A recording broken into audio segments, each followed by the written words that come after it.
What is up, tube users? I'm the Stereotypical Gamer, and welcome back to another fantastically fun games for under $15. Today, we are talking about The Headliners. This is a game I picked up pretty recently after watching some live streams of it, and while it does have the feel of a game in very early access, the core gameplay and the overall premise of the game itself make it a lot of fun to play, especially with friends. The gameplay itself is fairly similar to Lethal Company in the sense that you're going to these randomly generated areas and trying to fill a point quota while also trying to survive. The main difference, however, is how you get these points. In Lethal Company, you have to collect scrap items to sell for money, or points are basically the same thing. In this game, however, you have to take headline-grabbing photos of the chaos that is happening around you, while also trying to survive. Taking photos of actions different creatures will give varying multipliers for points, and as long as you survive, you'll hopefully fill the quota, and if not, you have 2 more chances to fill the rest of the quota. So fairly similar to Lethal Company, but I think the overall premise of being a journalist and going into these dangerous areas and trying to get headline-grabbing photos is a much better premise than Lethal Company's just getting random items to give to this weird monster and just hopefully you don't die because you didn't get enough money and stuff like that. I like the premise overall of this game a lot more. And while there's not a lot of different places to go and different monsters to encounter and stuff, the kind of variety of random encounters that you'll get with these varying creatures does make it fun and replayable each time going in. And I mean, I just love the overall silliness of this game because I think to get the higher multipliers, I think the highest multiplier, which I still haven't gotten yet and I've been really trying to get it, is the Darwin multiplier, and it doesn't give you a full explanation of how to obtain these certain multipliers, but I would assume that you just have to do something really stupid and somehow survive. Obviously, you need to survive in order to get your photos published, but just trying to get these really chaotic photos in a really dangerous location is a lot of fun.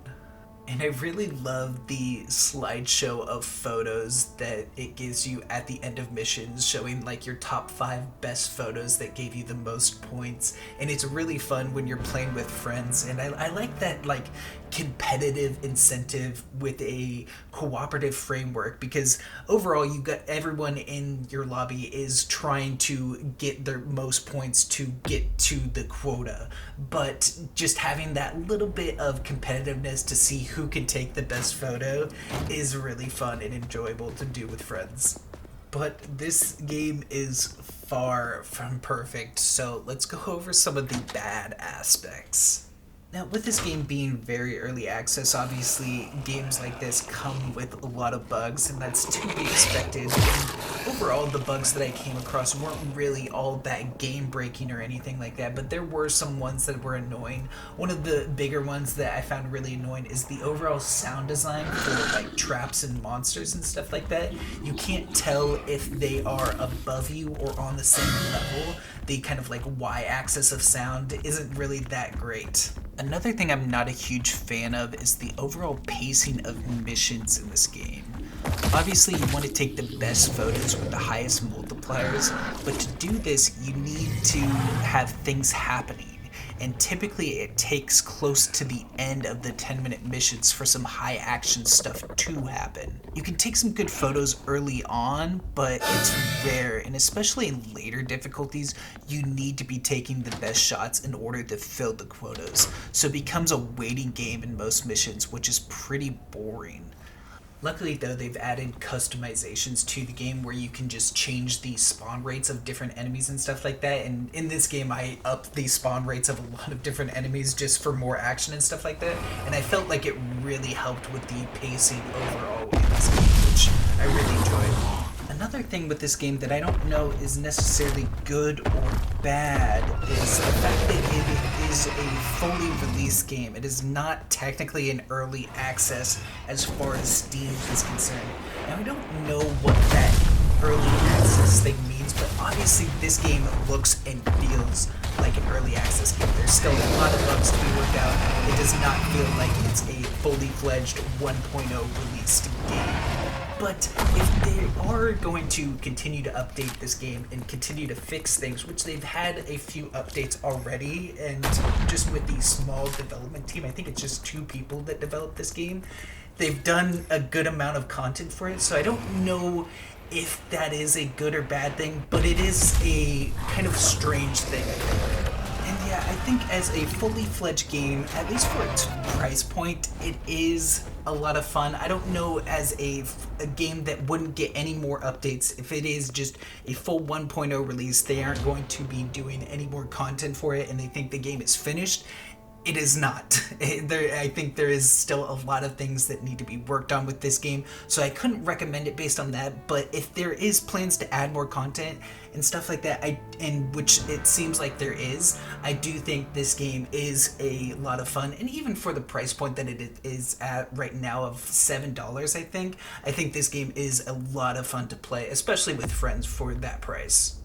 And one of my favorite things about this game is something they added just recently, and that's the ability to have more than 4 players in your lobby. I feel like co-op games for the longest time have been bounded to having a maximum of 4 players. And yeah, there's some games that allow for more than that, but they're far and few between. So I really appreciate this game for allowing I think up to 8 players in a lobby, which just makes it that much more fun to play with friends. So while I am pessimistic about this game being released as a fully fledged game when it is clearly not and would be a better fit as an early access title, I am optimistic about the future of this game because they have had a roadmap published and there has been some good content updates so far with its release. But as of right now, I do think this game does have a good amount of content for the asking price of this game, and that's really all that matters, I think. But anyways, that's going to be it for me today. I hope you guys enjoyed the video. Make sure to leave a like if you did. Comment any other fantastically fun games for under $15 that you know. Definitely check them out. Make sure to hit that subscribe button. I'll catch you in the next one. Peace.